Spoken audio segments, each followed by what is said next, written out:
السلام عليكم ورحمة الله وبركاته. أدبا إن سلامية صاحب ذي غالية كسو دوادا شاريبا جرنال مركلة. إنا لله وإنا إليه راجعون. إنا لله وإنا إليه راجعون. halka waxaan tacsiib ugu dirayaa ra'iisul wasaarihii hore ee jamhuuriyadda Soomaaliya mudane Nuur Xasan Xuseen Nuur Cadde oo ku geeriyooday ajashi shir ku gashay London. waxaan leeyahay naxariis janna Allah ka waraabiyo ehelkiis iyo familkiisi iyo qaraabadiisi iyo intii u dhaweyd intii xigta u ahayd iyo annagaba iyo ummadda Soomaaliyeed oo dhan samar iyo iimaan Allah naga siiyo.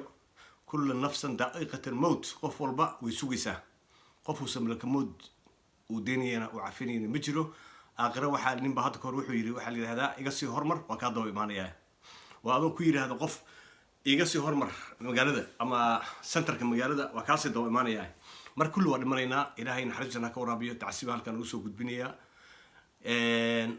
Shariba channel ba tacsiib halkan ugu diraya ma sha Allah ilaahay jannada ka waraabiyo nin saciim oo ha afgaaban dadkii u dhawaa waxay sheegeen oo iyo dadkii yaqaanay inuu ahaa nin saciima deeqsi ah waa lagu tilmaamay inuu ahaa xishood badan afgaaban ma sha Allah ilaahay ha u naxariisto ilmihiisi iyo familkiisina samariya iimaan mar kale iyo mar saddexaad baa Allah ka siiyo.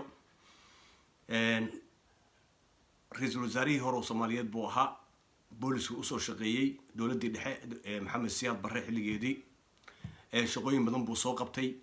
ICRC da hay'adda la qeybta cas buu saraakiisha sare ka mid noqday ee shaqaalaha Soomaaliya.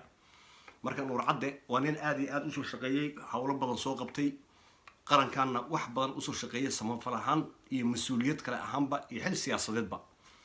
marka halkaan tacsiid ka gaarsiinina familkiisa Allah u naxariisto. aad iyo aad baan ugu naxay markii ay soo gaartay geeridiisu oo aan maqlay